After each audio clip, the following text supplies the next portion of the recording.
Tilapia tinatapon niya. Yung sa amin tinatapon, ganun kalaki. Tilapia tinatapon niya. Yung sa amin tinatapon, ganun kalaki. Kaya dito, nagulat din ako bakit malitong tilapia dito. Ibig sabihin, yung tilapia, halos talagang lumalaki pa ng lumalaki. Mga ganyan, oh. Malaki. Oh, Oo, lalaki. parang sa pamuhay sa lugar na yun ah. Hulo saka Sambuanga, ganon. Hulo Sambuanga. Ulo, Sambuanga, Basilan. Kaya nga yung mga, yung sabi nila yung mga special na isda, mga China, doon sa amin 50 pesos lang. Kita mo talaga sa palengke doon sa amin, isda lahat. Sa pilitan yung tao pinapabili kasi Sobrang mumura talaga. Kumbaga talagang yung isda, ang dami talaga. naabot nga doon sa amin sa Banyere, 250 lang. Grabe, no? Class na yun. Tulingan. Tapos walang kilo-kilo yun, basta isang banyera. Inaalis yung mga timbangan doon sa palengke. Ang tinitindang lang doon, bigas, tsaka sibuyas, kamatis.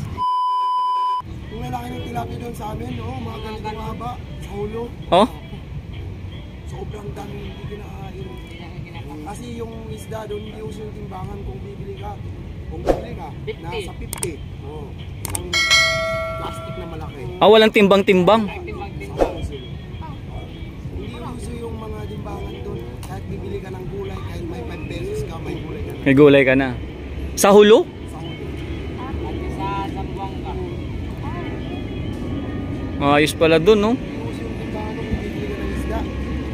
Kahit yung first class na isda, mga Talagang ano lang, Na isda, tansya-tansya lang. mga nasa 100 lang.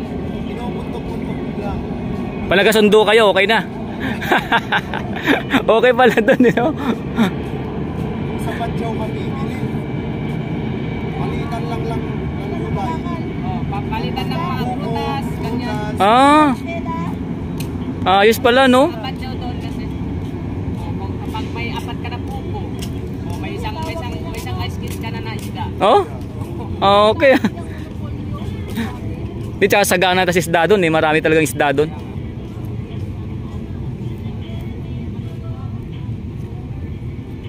Okay pala dun sa hulo, no? Mga sa Sambuanga.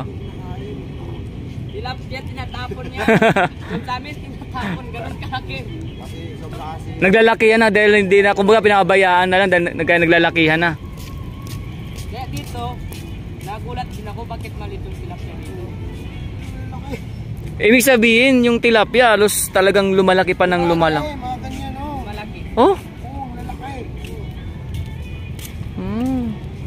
Hindi, kumbaga hindi lang pala itong mga size nanto. Hindi, maliit pa yan. Kung sa size, small pa yan. Small yan. Ibig grabe mga kaming ganun. Kuha na kaya na kanina ni Kuya, kung doon sa amin, bata pa yun lahat. Nasa 50. Kumbaga anak-anak lang yun. Oh, Anak lang yun. 50 pesos lang yun doon. Ganun. Grabe, no? Oh, yun, no? Kaming gataw.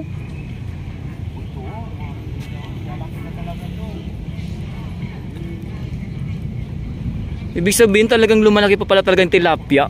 Inaabot ng ganun yung size. Putang binundo. Kung Kung sa gabi, Binondo, dami.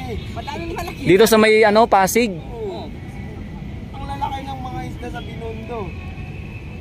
Pumunta kami nung gabi, tapos natatamaan ng ilaw. Ang dami. Grabe. Doon kasi sa amin, kapag dumaan ng 3 araw na 4 na araw, natapon na yung mga isda. Tapos natin na punti. Hindi nila i-stand isda doon sa sobrang dami. Kasi hindi na talaga yun. O kapag Sagana. Talaga yung isda, gumagalaw-galaw pa sa paligid. Sagana pala talaga doon, no? Tsaka ano, yung bentahan, hindi usong timbangan. Talagang ano. parang Kahit isang bibili ka sa tumpok mga lang. gulay, walang timbang. Oo. Tapos pag nagkasundo kayo sa presyo na ganyan, ayos na, deal na. Kapag 50 pesos, mahal naman. 50 pesos lang. Sige. Oo. Yung mga kalabasa doon sa amin, ang lalaki, naabot sa mga 4 na kilo isa. Bili ka lang kung may 50 pesos, pwede doon. Mas bababa pa doon. Grabe, no? Parang sa pamuhay sa lugar na yun, ah. Doon, Hulo saka Sambuanga, ganon? Hulo Sambuanga. Ulo, Sambuanga, Basilan.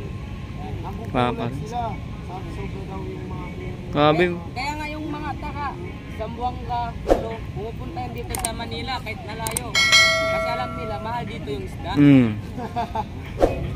Doon, kung walang ulam, kapag dito yung bahay mo, punta ka lang dyan.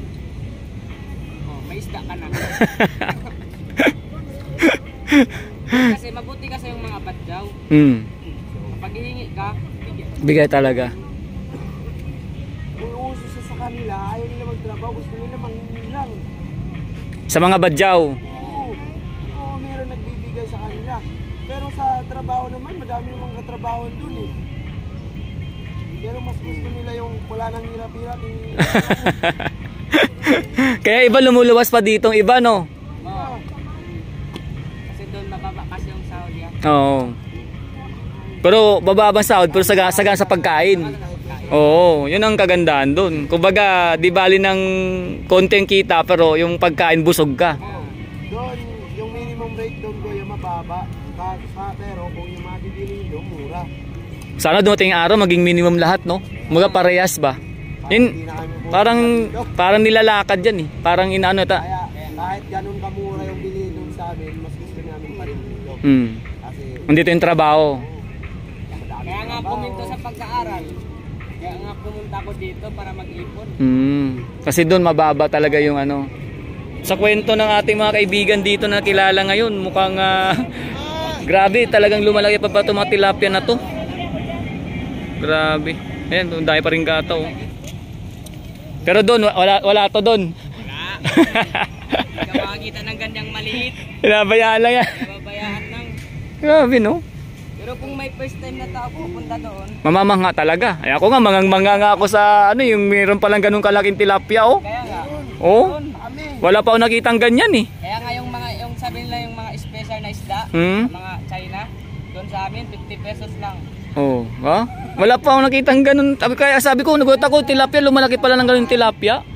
nakikita mo talaga sa palengke doon sa amin, isda lahat. Sa pilitan yung tao pinapabili kasi Sobrang mumura talaga. Kumbaga talagang yung isda dami talaga. Naabot nga doon sa amin sa banyere, 250 lang. Grabe, no? Class na yun. Tulingan. Tapos walang kilo-kilo yun, basta isang banyera. Inaalis yung mga timbangan doon sa palengke. Ang tinitindang lang doon, bigas, tsaka sibuyas, kamatis. Grabe, walang-wala pala to natin nakikita dito mga kababayan ko. Sa lugar ng Hulo tsaka Zamboanga.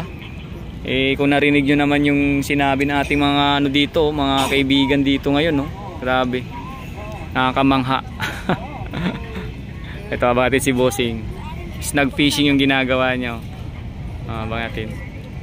Sa dami ng mga grupo-grupo na yan, bali wala pala to dun sa lugar ng narinig yung mga kababayan ko. Grabe. Pero dito mangang-manga na nga ako rito sa ganito, makakita ako ng ganyan. Tapos yung sinusukat ko pa dun sa may Pasig nakaraan nung pumunta ako, yung mahigit sang dangkal, laking-laki.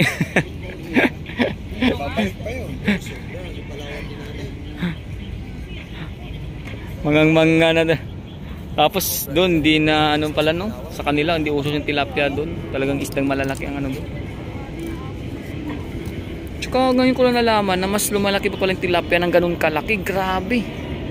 Hindi pala to. Ibig sabihin pag hinayaan lang to, lalakit to ng mga to. Lalo tong dadami dito. Yung pala. So ayan mga kabayan ko, bali atin na lang muli abangan yung iba pa nating ano dito, papakitang update sa Harbor Square, Manila Bay. Sa ngayon, kita natin ng isdang arroyo or tilapyang dagat kung tawagin, tilapyang arroyo. At ito nga, talagang meron tayo dito nakakwentuhan ngayon na doon sa lugar ng Hulo at Zamboanga ay mas malaki pa ang tilapia dito, pero hindi nila ito kumbaga ibinabalik, hindi nila ito kinakain mga kabayan ko. At ito parang anak-anakan lang daw ito at dito na malalaki kasi nga doon ang nahuli mas malalaki pang tilapia. So yan po muli at inyo pong abangan yung ating mga update pa dito mga kabayan ko. Ito nga pala si Daddy D at salamat po sa aking mga subscribers at sa aking mga soul subscribers at sa mga bagong punod sa aking video. I-subscribe niyo po ako mga kabayan ko. Maraming salamat po.